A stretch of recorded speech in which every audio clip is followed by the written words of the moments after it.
welcome to CEC Gurukul lecture. Today I am starting with a new series on sociological research method, and in this series the first lecture is on value-free sociology.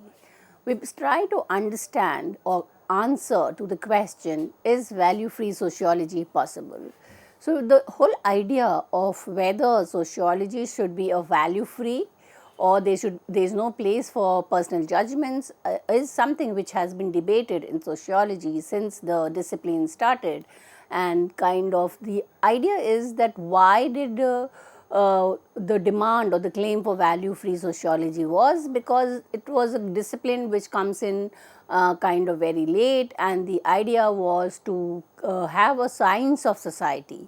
So this science was literally taken, and the attempt was to kind of make it like physics or chemistry and kind of have quantifiable study of society. Now, as we move from the classical sociology to the more recent, there have been a lot of debates on whether value-free sociology is possible or not. So now we are trying to understand this question, is value-free sociology possible? And why is it that claim for value-free sociology or objectivity continues to be significant in the growth of the discipline? So to begin, let us try to understand the reason why a value-free sociology claim kind of exists. And the answer is that the dominance of a value-free or objective sociology is not just philosophical, it's driven by market logic. Value-free sociology is more easily packaged and sold, while value-committed or critical sociology is harder to monetize or politically more contentious. So the commitment to value neutrality is not based on intellectual integrity. Instead, it reflects careerism, market incentive, and institutional pressure. So the whole idea is that there is this persistence of the claim to value free sociology. So we can kind of have a question that can science save us? That is it possible to kind of save the discipline of sociology from such myths of value neutrality? So the ultimate benefit of a value-free approach for society as a whole remains ambiguous. Its practical advantage for the individual social scientist is quite clear. A value-free doctrine is difficult to conceive of a doctrine better calculated to ensure the survival of the individual social scientist.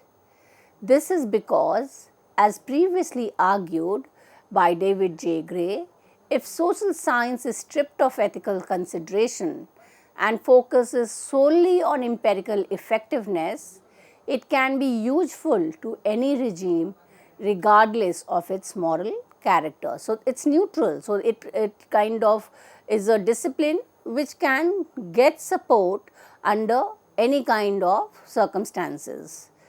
So the usefulness then ostensibly guarantees the social scientist continued employment, relevance, and safety even under oppressive or morally questionable government. So it is basically safeguarding not the discipline but the social scientist, that you have taken a neutral stand. So you are not critiquing any ideology, you are not kind of questioning any government or the economic setup, and therefore your status quo is safeguarded, and that is why there is the support for value neutrality. In a sense, while value neutral framework might be a boon for individual career preservation in a volatile world, it sidesteps the larger question of a social scientist's ethical responsibility to society. The value-free doctrine of contemporary sociology appears to be deficient on two accounts. Number one, hypocrisy, that is the failure of delivery, and inappropriateness or abrogation of responsibility. So basically, David Gray is arguing that as an individual, to safeguard your position, to safeguard your job, Value neutrality is perfect, but then what about the ethics of the profession? What kind of work is a sociologist supposed to, are you supposed to question, critique the existing system, or continue to maintain status quo? And if the status quo is maintained, that what work is the sociologist supposed to do? Then what kind of research is left? There is no research to be left. So he argues or provides us with two deficiencies of value-free sociology, and number one is hypocrisy or failure of delivery. This doctrine of value-free sociology is criticized for being hypocritical because despite being widely proclaimed, it has consistently fallen short of delivery. This implies that while sociologists often claim to be value-free, their actual work, particularly their most significant work, still implicitly or explicitly contains value, biases, or moral judgments. In a sense, the practice doesn't align with the stated principle, and therefore value-free doctrine is both a practical failure. Sociologists don't actually achieve it. And the second deficiency is inappropriateness, that is, abrogation of responsibility.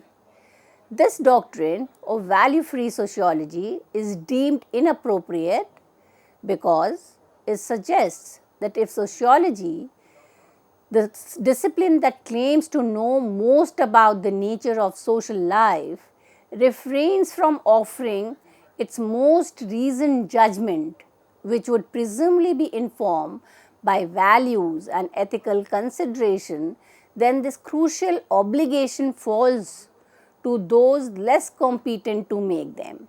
So, to kind of give an example, if kind of taken a very simple example of, say, changing family form, and kind of says that there is change in the composition or the size of the family in India compared to the Western countries, or even in India we kind of evolve through the society. Why is there a kind of decline in the size or composition of family is to do with the values of the members of the family. We cannot just kind of end up by saying that in traditional society the size was to 20 members living together and today it is 4 members. You need to understand what were the values behind the existence of a larger unit, and therefore if we are kind of just satisfied with a value-free sociology, then in reality not much is left to research in the social science or sociology. David Gray finds that this outcome of value-free sociology is absurd, arguing that it is precisely the role of social scientists, given their expertise, to offer informed judgments on social matters, even those judgments are value laden. So, most of the sociologists studying their own society would kind of support the certain existence of value or critique the decline of certain value, but is kind of integral to the discipline. Else, what would the core content of research be? So, Gary refuses a common accusation leveled against sociologists who advocate for offering informed judgments rather than strictly adhering to the value-free doctrine. So, either you adhere to the idea that it is free of values, or you actually give an informed judgment about a institution or social change or any kind of observation of the society. So, he says that the first accusation against leveled against these sociologists are refutation of making policy. The author directly confronts the idea that suggesting informed judgment on matters of moments are appropriate means sociologists want to make policy. This accusation is often made by proponents of the value-free doctrine to shut down arguments for value-laden input from sociologists. So, in other words, if we want a contribution in making policy, it should be value free, it should be neutral. However, the counter argument is that in order to have a informed policy about the those who are going to be affected by it, values has to be integral to it. The second refutation of acquisition is sociologists don't make policy. The author clarifies that policy will be made, as it always has been, by those in possession of ultimate authority. This statement suggests a realistic view. Sociologists, even with their expertise, are not the ultimate decision makers in society. Their fears or wishes about policy outcomes are secondary to the power dynamics at play. The third refutation of accusation is the actual role. So, what is the actual role of a sociologist in society? And that is to provide informed judgment. The key point is that policy is not static, it is continually being formulated and modified, especially in rapidly changing society. So, if we kind of look into the policy for protecting the women's right, it has been transforming. So, whether it is the marriage law or the dowry or say any kind of policy against domestic violence, it is changing. Now, how are policy makers going to include these changes? Only when we have been able to understand the changes that has taken place in the values of the society. So, value judgments are important even from the perspective of policies. In this dynamic environment, those in position of authority will benefit from the judgment of a competent and responsible sociology. The fourth refutation again of accusation is value of well-formed, founded, informed sociological judgments. While sociologists won't dictate policy, their well-founded, informed sociological judgment can significantly contribute to better policy decision. This is in contrast to the value-free stance which holds back such judgments. So, the one of the important role that David Gray is kind of putting forward is the significant role that sociologists can contribute to policy making. He argues for a role of sociology that is advisory and influential rather than directly controlling policy.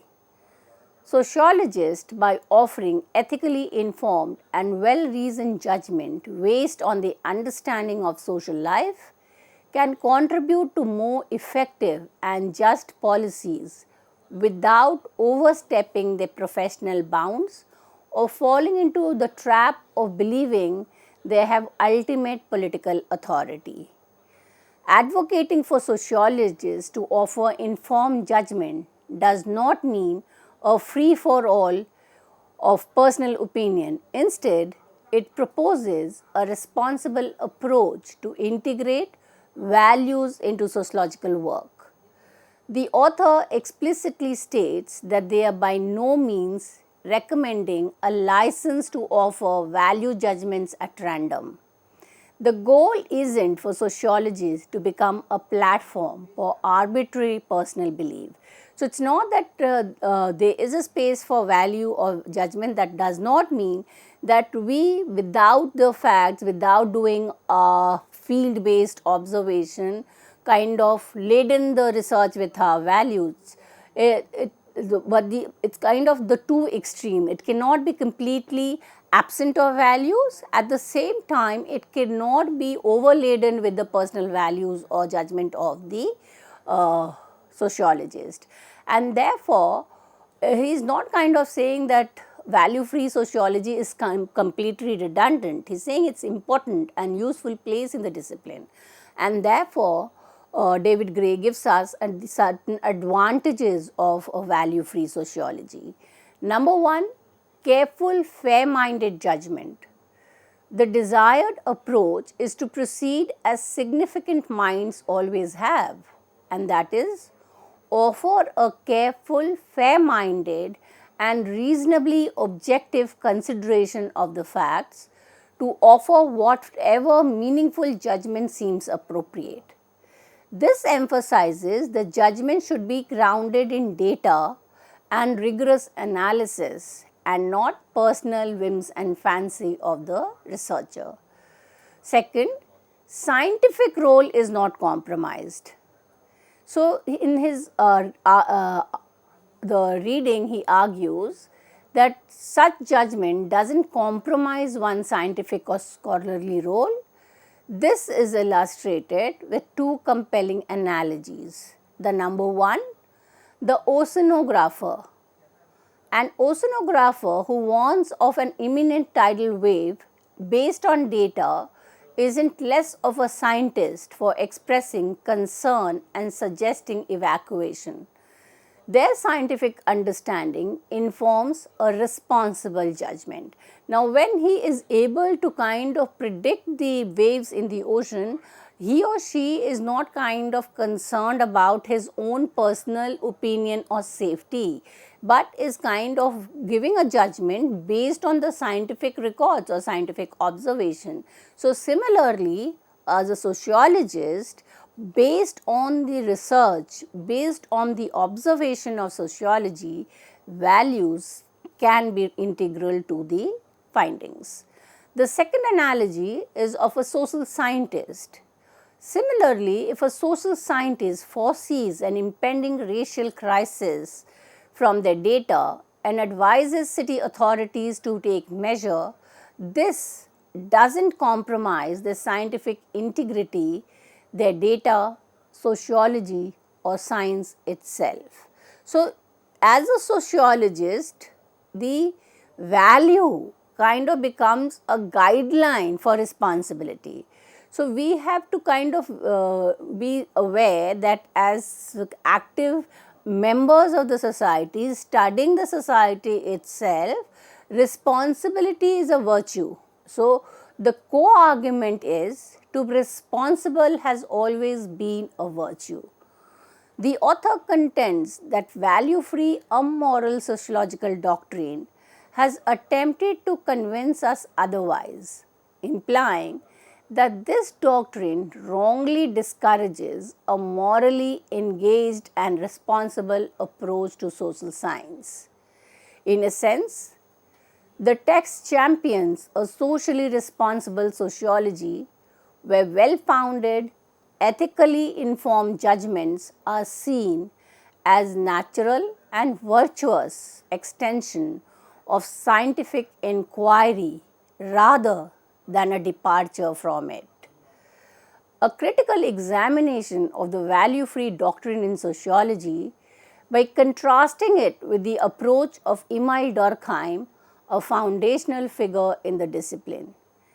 David Gray highlights Durkheim's work, specifically his seminal study of suicide. Durkheim, despite a rigorous sociologist, explicitly saw his research as deeply connected to the most serious practical problem of the present time. Crucially, he did not stop at mere analysis. He went on to make certain recommendations for the solution of these problems. So, we know that on one side, he was talking about studying society as social fact, talking about science of society.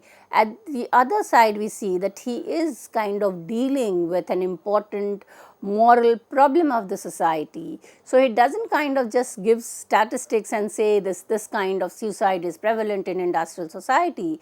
At the same time, he is also offering us certain solution to the problems that modern industrial urban spaces were subject to, and the existence of substantial practical consequences. This is the name of the chapter in his book Suicide, and this chapter serves as a concrete evidence of his commitment to applying sociological insight to real world issue, which inherently involves making value laden judgment about what constitutes a solution or improvement. David Gray then sets up a direct comparison, arguing that this engaged and practically oriented approach by Emil Durkheim stands in sharp contrast to what is prevalent in modern sociology. So, he starts kind of giving us some of the examples from contemporary sociology, which under the pretense of being value neutrality is actually not doing the kind of sociology that should be done. So, to illustrate this contrast, he points to a specific mainstream example, an article published in the American Sociological Review titled The Socio-Economic Status of Cities and Suburbs. The phrasing, no straw man, but instead a contribution centrally in the mainstream of modern sociology, emphasizes that this is not an outlier but representative of the discipline's current tendencies.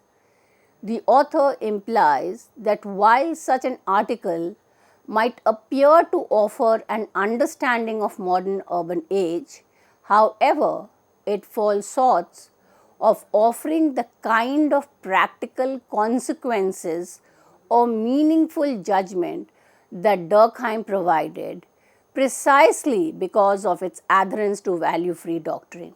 So, the problem that David Gray is pointing out is that sociologists have taken this commandment of value-free doctrine and are kind of denying from the responsibility that is required. So, they are kind of just pointing out to the problem that this is a social problem that exists in modern urban society, but then when it comes to providing practical solutions or kind of providing a way forward, they stop at it by kind of the pretense that it has to be value free, because any solution would then imply value judgment.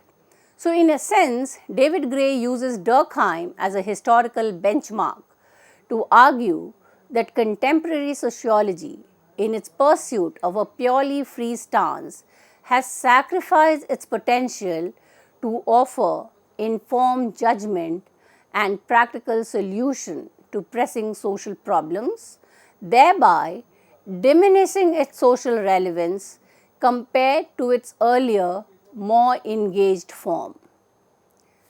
The detachment of value-free sociology from practical issues and its academic style make it largely irrelevant to an intelligent public.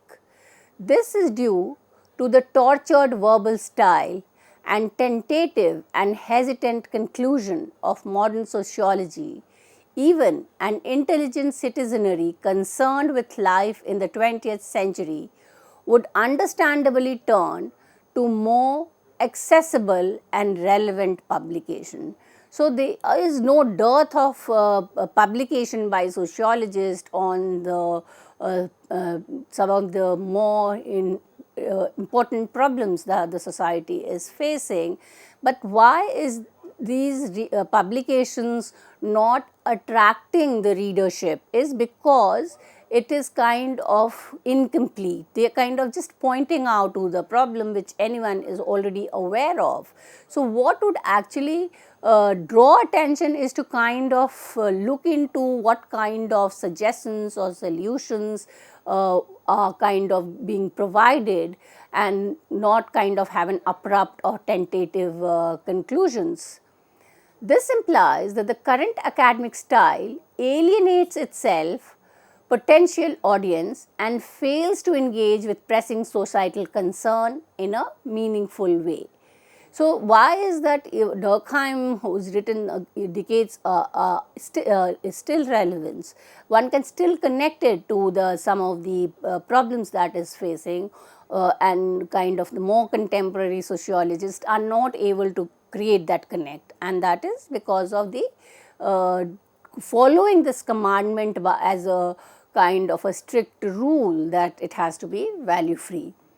The co-accusation is that opposed to the writing of Weber and Durkheim, modern value-free sociology has very little to say. This directly contrasts the engaged and impactful work of classical sociologists who tackled grand societal issue with contemporary sociology perceived lack of substantive commentary on the world. This claim supported by citing observation from Goethe and Landau, providing concrete examples of sociology's historical disengagement from major global crises of the Nazi Party. So, David Gray is critiquing modern value sociology, and here he is giving us the example of the Nazi Party. The American Journal of Sociology published an article on the Nazi Party in 1940 after the World War II had begun. From 1933 to 1947, only 2 articles appeared on National Socialism in the journal. This highlights a profound delay and neglect in addressing one of the most significant and political social phenomena of 20th century. A 50-year index of the journal shows only 3 listings under Marx or Marxism and no citations under Lenin or Leninism. So this indicates a significant scholarly neglect of foundational intellectual traditions that profoundly shaped 20th century social and political thought and movement. The generalization made is that by and large, the sociologists of today have shut the world crisis out of their vision. They contrast this with a perceived overfocus on the crisis of the family, while monumental events like the Chinese Revolution, involving a huge number of people, perhaps the greatest mass movement of mankind, is totally neglected. All subjects of sociological inquiry are equally important, and making value judgment about the significance of research topic is unavoidable. It is contested whether a knowledge of Nazism in 1937 is any more or less important than the concerning the status of a randomly selected sample of 117 retail druggists in Madison, Wisconsin. This rhetorical question highlights this absurdity of treating all research subjects as having equal weight or significance. Choosing what to study, what to prioritize, and what to deem important inherently involves a value judgment. A purely value-free approach would logically imply that all topics are equally valid, which the author finds untenable. This implied question of who is to judge, a question often posed by proponents of value-free sociology, is to suggest that making such judgment is beyond the scope of science or that everyone is equally unqualified. So we are trying to understand that whether the contemporary sociology is doing justice by adhering to the dictum of value-free sociology. And here David Gray argues that the perspective of considering value-free as hypocritical and unethical is suggesting to the sociologists to engage with social value in a new way. The value-free doctrine has led us to conclude that it is only with this conclusion is reversed can the sociological discipline hope to rejuvenate, that there will be justice. To continue understanding the value-free sociologies, the reference for today's lecture is David J. Gray, Value-Free Sociology, A Doctrine of Hypocrisy and Irresponsibility, published in the journal The Sociological Quarterly, 1968, from pages 176 to 185. To read this, you get a good understanding of what David Gray is trying to say.